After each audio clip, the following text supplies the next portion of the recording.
Korea is threatening to strike South Korea, quote, without notice. It's in response to rallies in Seoul last Tuesday, which was the second anniversary of the death of former ruler Kim Jong-il.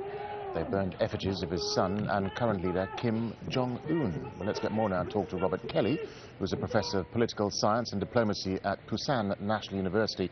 He's based in Seoul, but joins us live from Cleveland, Ohio. Robert Kelly, this isn't the first time we've seen these sorts of provocative threats recently from North Korea towards its neighbor. Is this just saber-rattling or something more ominous, do you think?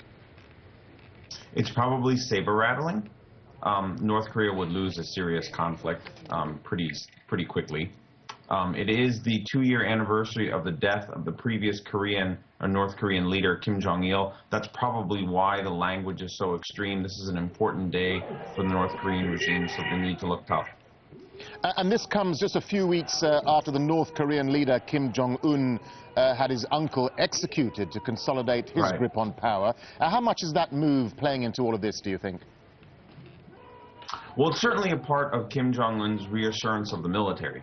The most important challenger to the regime, to the Kim family elite at the top of the regime, would be from the military.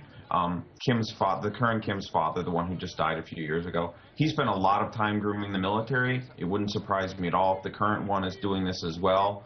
The military likes these kinds of saber-rattling exercises. It helps to justify why the North Korean military's budget is so large, which is so punishing for the rest of the country. And so my guess is this is the kind of sop that Kim Jong-un would give the military, definitely.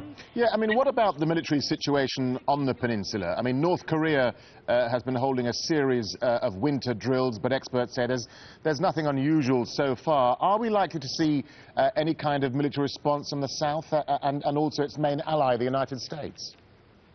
Right. Well, I don't think there's any reason to worry about drills. I mean, drills are actually pretty common on both sides. Everyone uses them now and again for propaganda purposes. The North particularly likes to say when American ships float around that, oh, it's a provocation, it's the beginning of the war, and things like that. The North says these kinds of things because it's necessary to keep regular tension in North Korea to justify to the people in North Korea why the country is falling apart, why things are so harsh.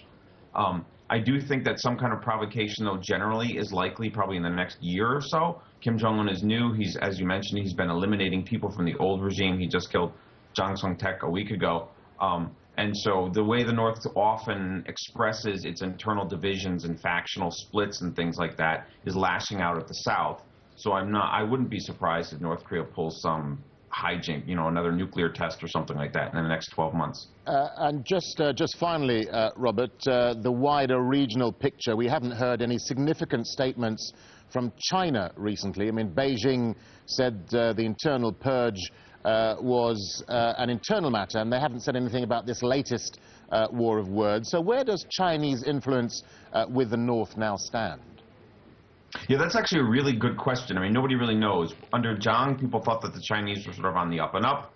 There was a fair amount of Chinese penetration of the military economy and the mining sector in North Korea, but now all that's on hold. I mean, we really just don't know. If I had to guess, the Chinese are probably taking a couple of weeks to think about what they really want to get out of North Korea. I mean, there's been some leaks in the media about that the Chinese are undergoing a reevaluation period, but the North is very dependent on China, and they don't really want to be. The North would rather sort of play the Chinese against the other neighbors and sort of be independent, bouncing back and forth between Japan, South Korea, and China. They don't actually want to be too dependent on China, and I think that's one of the reasons why Jiang was sidelined and then eliminated. Robert Kelly, thank you for talking to Al Jazeera. Thank you for having me. Now,